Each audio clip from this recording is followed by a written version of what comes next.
Well, until I understand all 5 steps and how they're going to happen, I'm not taking step number 1. Well, then guess what? That's why you're stuck in life. Because the truth is, you don't have all the answers to every step and how it's going to play out. Welcome to the Power of Passive Income and How to Retire Rich with your host, Vijay Patel. Get your financial advice straight from the experts and learn how to take your first steps towards financial freedom. If you're ready to retire rich, then listen up. Some of the more exotic investments that I've seen in self-directed retirement accounts over the years. I've seen people invest in cattle and livestock. I've seen people invest in fact, I know one person who was lending money to a farmer who needed some cash to do some stuff to deal with his business.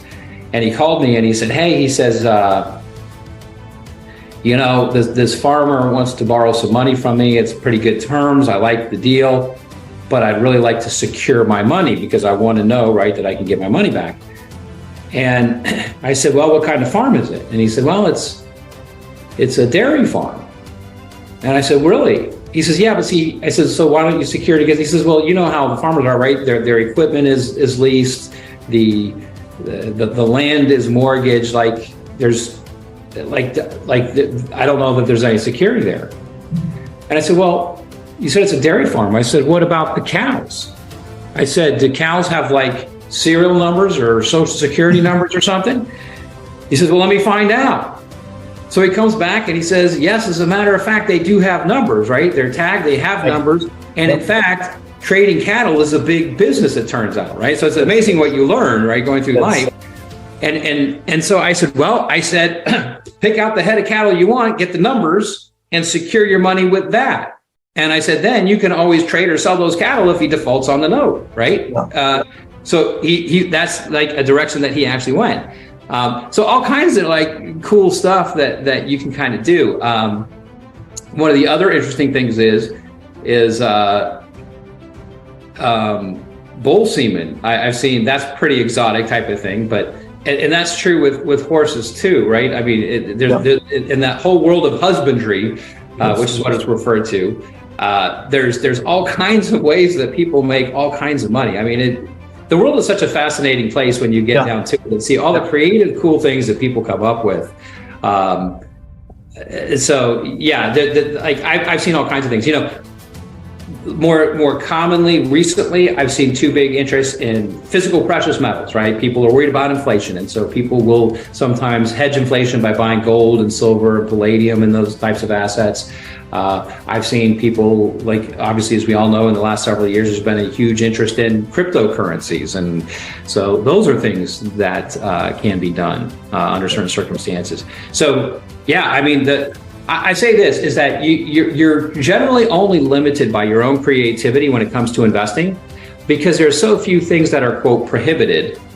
And there's really not, the things that are prohibited are certain types of behaviors or actions that more than, say, a particular asset. Like there's really not assets per se that are prohibited. So what I tell people is that you're only limited by your own creativity, right? By your own imagination. And the other thing that I say is, generally speaking, if you can do it outside of your IRA, you can do it inside your IRA, as long as we do it according to the rules, right? So there's rules in the IRA that we don't have on us outside the IRA.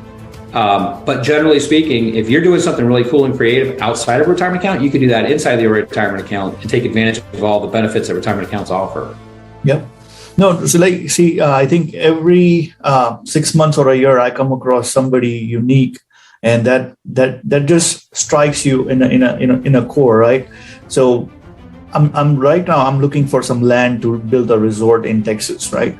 So I'm going in country, looking up some raw land and things like that. So 2 months ago, I looked up a land close to Austin, like somebody very 84-year-old, he had 200 acres land. And I was just talking to him, and one thing he says, he was making close to $200,000 from that 200-acre land just by selling cows. He had cows on the property, and the babies they born, he will sell it for $1,000 or $2,000, and he was making $200,000 a year just by doing that. And I was like amazed by that, because he's not doing anything else. Like, we are so, like, if in normal life, if you have to make $200,000, it's challenging. You have to trade so much amount of time and effort to make that $200,000. And now here's this guy having 200 acre of land, just a bunch of cows, and he's still making the same money and living his dream. So it is like eye-opener and unique for sure, when you come across these kind of transactions, that wow, people do these things, and this is like, it's legit. It's not like somebody's doing wrong or somebody's trying to scam somebody, right? But we are so much trained to be into that factory assembly line that we are not even thinking outside the box, or we're not, the atmosphere or the surrounding is so much claustrophobic that people are not having that aha moment that, oh, like, this is also something you can do, or this is also a possibility that you can do, right? And the same thing with the self-directed IRAs. It was very, very late that I even come across the word, like I would say like maybe 7-8 years ago, that even that was possible.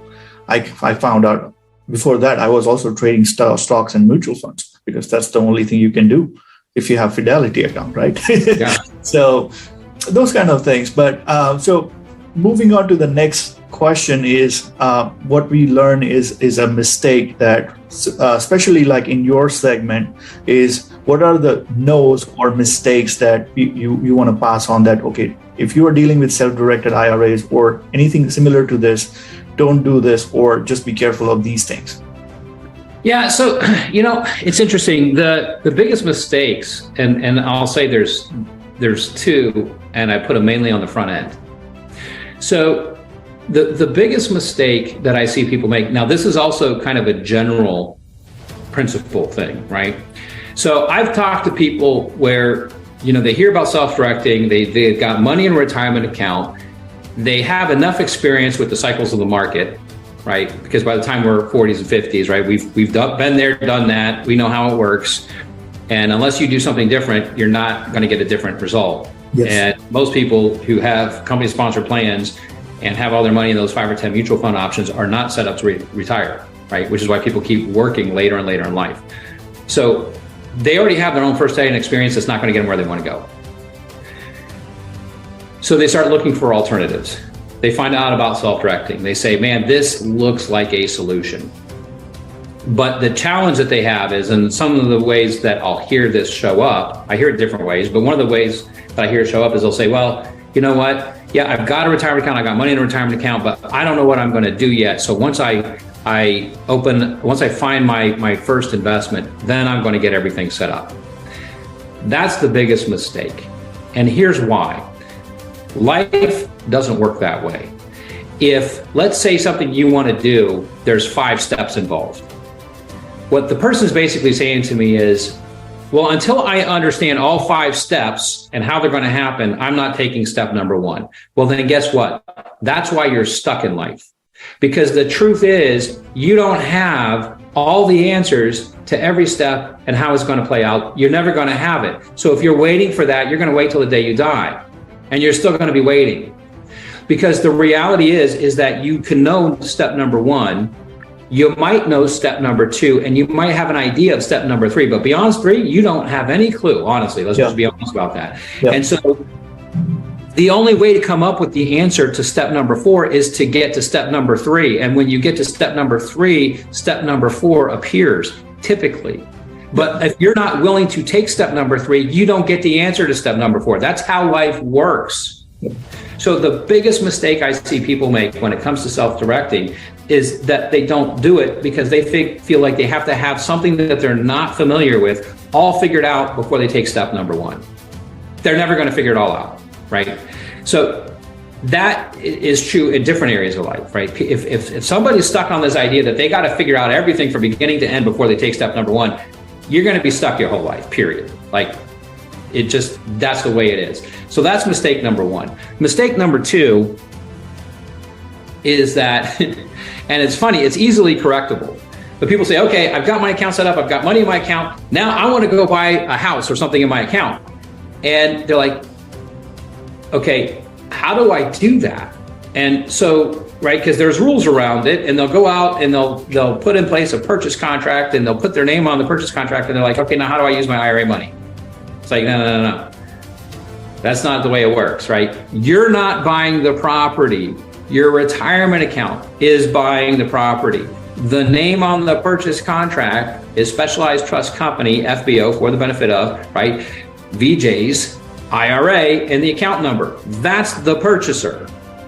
That literally is probably the most common mistake we see people make when they're beginning self-directing, is that they don't understand how the actual process works, which the basic stuff. But that, again, that's why I come back to, that's why I started teaching the class, because it's like, okay, 90% of the issues that clients have are the easiest problems to solve, and so that's kind of why we do those things. But those I would say are the two biggest mistakes that I see people make. Well, yep. Well, thank you so much for the information. I think there's a lot of information that we shared, and very, very important for sure. At least I learned something, and every time I try to learn something for sure. We can talk all day long, but I think the time is up. But it was really good talking to you, Edwin. Thank you so much for your time, and let's be in touch, and we can definitely talk further and try to go in detail about your products. Okay. All right. Thank you, VJ. Appreciate it. Thank you, Edwin. See ya. Bye.